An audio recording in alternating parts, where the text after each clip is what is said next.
Hello again, and I hope all is well with you today. This is part 2 of a review of how to get accurate results from your rifle. Now, this is an old box, empty box. It's 303 British, 150 grain, or was. And every box that you buy these days will have a serial number, a lot number. And when you're buying ammunition for your rifle, you should at first buy several different brands and weight of bullets and do testing on paper to see what gets you the most accurate results. You know, once you're sighted in, your best small groups at 100 yards.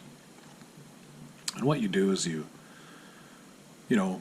make a mental note of where you got that ammunition, and you write down the lot number of the ammunition and brand that you bought, and go back to the same store and try and buy as many boxes of that very same lot number of ammunition as you can. And the reason you do that is you will then have consistent, accurate performance from your rifle, regardless of chambering, if you do that. It can be a little expensive, but if you don't do that, every brand of ammunition has a different brand of powder, a different brand of primers, different manufacturer for the brass, the projectiles. The projectiles may be different weights. They're just not going to go in the same hole at 100 yards. And in fact, it's an anomaly when they do. So count on that inconsistently being the constant, the norm, when you're using different brands and different weights of ammunition for the same gun. And that can be very frustrating because you have to sight in for every friggin' box of ammo you buy. If you do what I suggest and get a number of boxes in the same lot number and the same brand and weight, you win. You win. You're going to have small groups, and you're going to get good performance, and your chances of putting a deer in the freezer, or a moose, or an elk, or whatever you're after are very, very good. Now here's something else. Sometimes things can go awry with your rifle. Now this is a ancient and beat up stock that is no longer in use, and this one is from a P14, pattern 14 in 303 British. And this stock is actually probably still usable, but it would need a bit of work, a bit of repairs, I think. But I have this here for demonstration purposes, and there is a thing that happens with rifles, especially wood stock rifles. It can happen with synthetic stock rifles as well. But what you want to do before you go out, especially at the beginning of a season after, maybe sitting all winter or whatever, is you want to check your action bolts. There's one here, there's one here. Most bolt action rifles have two, some exceptions, the odd one might have three. At any rate, make sure they're snug. You can get an inch-pounds torque wrench to confirm that they're the correct torque, and there is torque specs for that. But, just good and snug with a good quality screwdriver that fits your screws properly, or an Allen wrench, whatever it takes. Make sure they're snug before you go out. And don't be afraid to check them,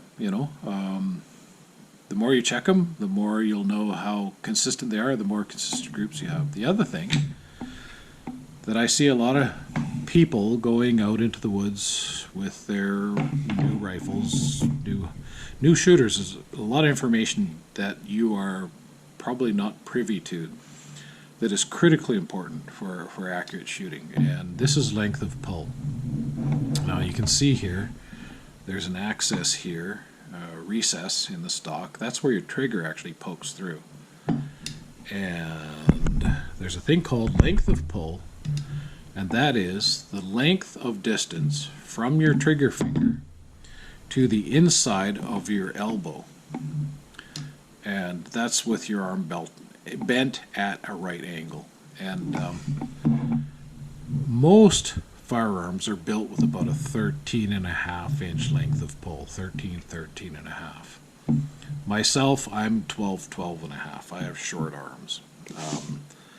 The danger is if you have a rifle that has too short a length of pull, it's a scoped rifle, there's a very good chance that you are going to get a cut above your brow from your scope, from recoil. So let's just measure this one. This one is 13.5 inches. That's adequate for most people. However, for myself, you know, if I was to use this comfortably, I would be bucking an inch off of this. And so it's just something to be aware of. And if your rifle is too long for you, then what's going to happen is you're going to be stretching your neck forward to get a proper sight picture in your rifle scope. This is not a good situation.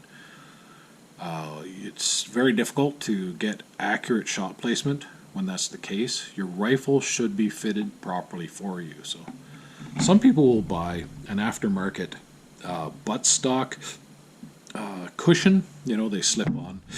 You can get them for shotguns or rifles. And they will sometimes give you the extra length you need if your rifle is too short. But I really recommend having it fit for you and then have your scope set properly for comfortable eye relief so that when you set the rifle to your shoulder and set your cheek to the cheek weld on your stock, that you are getting a natural, good sight picture instantly every time. If you do this, then you will have good result. And the other thing that I see a lot of new shooters doing that is a grave error is trigger finger placement. Your trigger finger, whether it be your right or left finger, your trigger should be right in the middle of your pad on your pointing finger.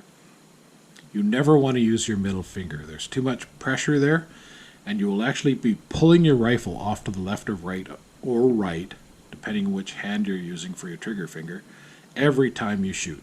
You must use your pointing finger, and you must use this part, and you must do it exactly the same way every time for consistent, accurate results. I hope that helps. If you like these kind of videos, let me know. If there's something, if you have questions, related questions, I would be happy to answer them, and I will make some in the future. I will see what kind of feedback I get from these. So, yeah, please try to remember length of pull, correct length of pull, proper trigger finger placement upon the trigger, and same lot number for accuracy. Have a good day.